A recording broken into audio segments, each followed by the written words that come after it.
Halo, kembali lagi di Garasi HL.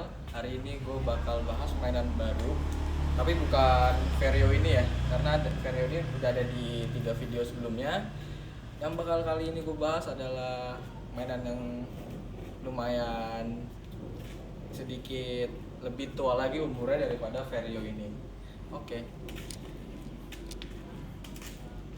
Nah, ini adalah mainan baru gue, Mercedes-Benz W124 320e tahun 93. Nah, ini belum facelift ya. Awal ini gue dapet bentuknya sudah dibikin facelift. Nah, yang gue rubah itu dari kap mesin, mika lampu, bagasi belakang, sama list bagasi belakang, karena itu beda sama yang tipe facelift. Yang dari luar eksterior yang udah gue ganti itu bumper satu set dari AMG Gen 2. Selanjutnya itu gue nambah wiper lampu, ini cuman optional aja ya. Sama gue cat ulang ini mobil semua, gue cat ulang di kerok total. Tapi gue ngambil warna cat ini dari Mazda 3 yang terbaru, solid kristal. Nah, selanjutnya motor. Jadi ini ada 2 optional tipe velg ya yang bakal gue pakai, yaitu ring 17 dan ring 18. Cuman gue masih bingung antara pakai 17 yang sesuai sama generasi body kitnya atau yang di ring 18. Yang udah dikerjain itu dari luar itu penambahannya itu optionalnya, kalau kita bisa lihat itu body kit ya, body kit depan belakang, side skirt, samping, terus penambahan antena, spoiler, sama emblem spotlight di samping fender sini. Kalau dari luar untuk kaki-kaki belum ada tambahan apapun, semua masih standar. Paling cuman kayak karet-karet spion, terus karet sini semua baru ya, nos dapetnya. Kemarin dapet, temen ngejual. Selanjutnya paling kita akan bahas yang dalam ya, di interior, karena banyak tambahan part yang udah gua kasih di dalam mobil ini.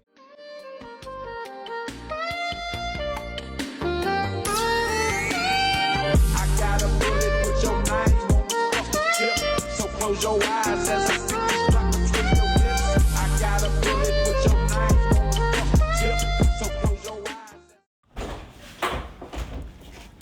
Nah, ini dari segi interior udah banyak yang gue ganti dari standarnya. Yang pertama itu yang jelasnya itu adalah di klimet AC ini. Klimet AC ini gue udah ganti punya jadi tipe USDM, jadi pencetan seperti ini, bukan puteran.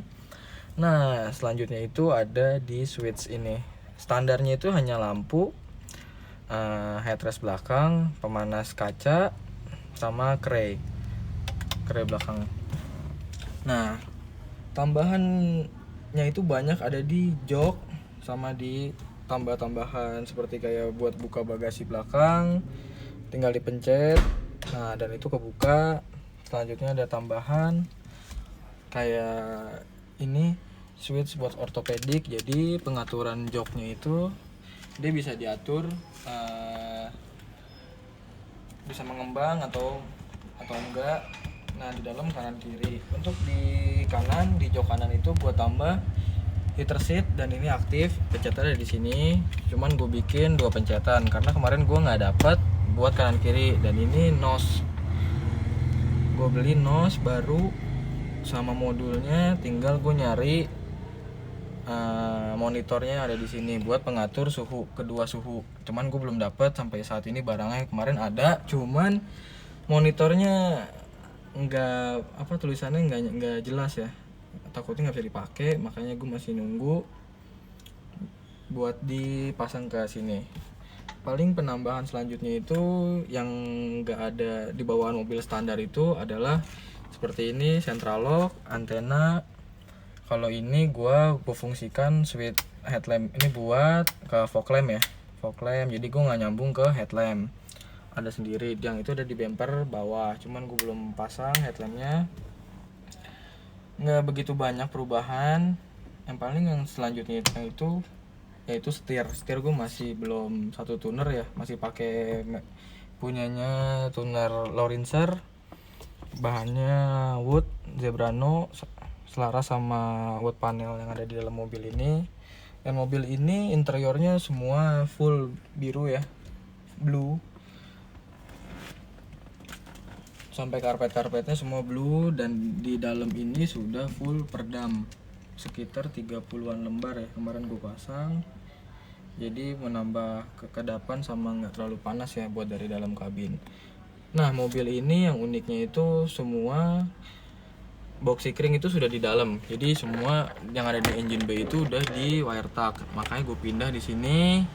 Sama ada penambahan ECU dari Max ECU Street yang itu adanya di bawah sana.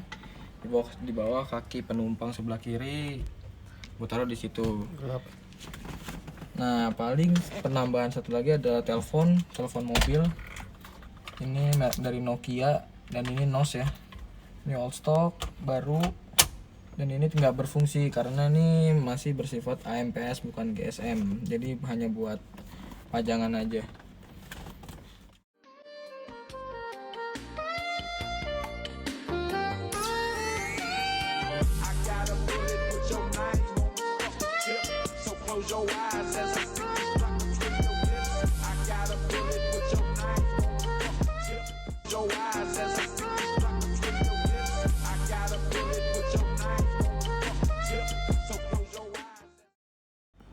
Nah, selanjutnya gue sedikit membahas tentang mesin ya.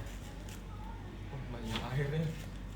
Nah, jadi ini mesin gue bangun karena kemarin itu setang sehernya itu bermasalah, bengkok ya. Bengkok, dan akhirnya gue sekalian seperti kayak yang wajar-wajarnya porting polish dan lain-lain, merefresh isi mesinnya biar bisa buat diajak jalan-jalan lagi.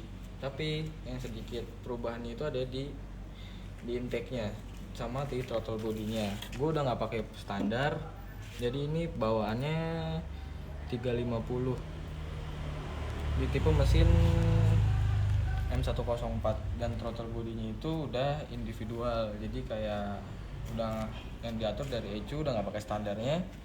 Itu diameternya 80. Selanjutnya itu gue ngerubah dari segi rem gue semua gue umpet-umpetin. Terus kayak selang-selang AC ini ada di belakang sini nih, selang AC gue udah rubah. Aslinya dia di bawah sini, cuman ini gue rubah. Nanti tinggal dibikin buat pipa filter ya menuju ke sini. Dan ini juga reservoir radiator juga gue udah nggak pakai, ini cuma buat sementara, buat Ryan doang.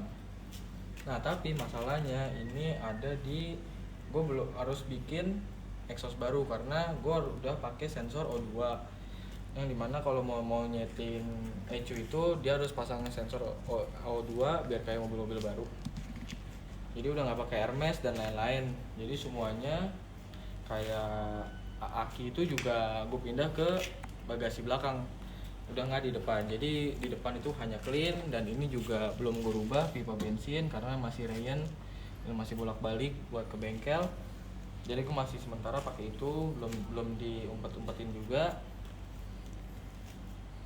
Sama gue juga harus bikin exhaust baru karena ini udah nggak sesuai ya pakai standar. Jadi gue harus ngebesarin pipanya juga. Selanjutnya yang nempel di dalam mesin sih nggak ada, cuman kayak karet-karet ini aja yang dari gue ngumpulin dari ini, juga udah nggak terlalu bagus tapi masih ada orinya. Terus kayak yang di bagian wiper tuh di bawah situ, ini karetnya baru, gue dapet NOS part number, jadinya nggak keriting. Paling penambahan yang ada di engine bay selanjutnya itu cuman Ultra Racing. Gue beli ini di Tokped ya, ada tuh banyak. Nah, PR-nya itu yang selain pipa dan lain-lain itu juga ada selang vakum rem. Gue belum bikin, baru ditempel sementara sama tali gas. Karena aku masih bingung customnya dudukan di situ itu yang bagus kayak gimana, sambil jalan juga lah. Tapi kalau untuk yang lain udah nggak ada masalah, tinggal setting sedikit lah buat yang ada di dalam engine bay-nya. Selanjutnya ada di bagian bagasi yang terakhir. Ini yang pertama yang bisa kita lihat ada antena dari Hirschmann bawaan W124 juga. Nah, yang bakal kita bahas itu terakhir bagasi. Bagasi juga masih sedikit berantakan ya. Jadi ini aki harusnya kan ada di depan. Ini ternyata sekarang gue pindah ke belakang karena ngekosongin engine bay. Ini juga dudukannya belum, sekalian nanti sama bikin audio di belakang custom. Nah, sekalian dudukan buat akinya. Kalau di belakang bagasi itu nggak banyak yang gue rubah ya, paling ini yang gue tambahin CD changer dari Mercedes-Benz, sama sudah gue bikin full peredam ya, semuanya full peredam. Gue tambahin lagi stiker-stikernya, stiker ini. Dan yang satu ini gue lupa gue bahas itu, mobil ini gue lihat dari optionalnya Jepang juga. Jadi gue nggak terlalu mengikuti yang orang bilang semuanya wah harus sesuai sama Jerman. Ternyata pas gue baca-baca ada nih 124 yang dibuat sama Mercedes-Benz dan itu opsionalnya ada di Jepang. Misalnya kayak gue menambah stiker-stiker dari Mercedes-Benz-nya tapi tulisannya semuanya Jepang. Biar kelihatan ini aja, biar kelihatan ada pembedanya. Yang itu yang gue tempel itu stiker di bagian engine bay depan. Semua gue kumpulin stiker-stikernya biar kesannya kayak di Jepangnya langsung. Padahal opsionalnya belum ada tambahan yang asli Jepang. Mungkin review gue cukup segitu aja karena nanti ada lanjutannya part 2 mengenai mesin, bakal gue bahas full sampai ke dalam-dalamnya. Untuk saat ini belum, karena kita mungkin bahas dalam juga belum full semuanya karena masih ada penambahan lagi yang bakal gue update di video selanjutnya. Tungguin aja part-part selanjutnya dari project mobil ini karena menurut gue ini menarik, soalnya jarang ya anak muda yang pengen punya mobil tua kayak gini atau kayak gini. Rata-rata orang sekarang pada mainnya mobil-mobil baru, dan yang nggak sedikit juga yang mau bangun, mungkin ya anak muda yang benar-benar serius bangun sampai sedetail mungkin ya. Kalau gue ngejar sih ini buat perjalanan jauh, makanya semuanya gue refresh habis-habisan, semuanya baru, di dalam mesin pun juga semuanya baru. Nah makanya itu semangat buat anak muda yang lagi bangun mobil. Ini udah 1 tahun 2 bulan lebih dan mobil belum bisa jalan sama sekali. Baru bisa sampai ya di garasi aja, masih di sini aja, belum bisa dilanjutin lagi. Makanya buat anak muda semangat, main mobil tua emang capek tapi bakal puas sih kalau udah jadi. Oke, thank you semuanya.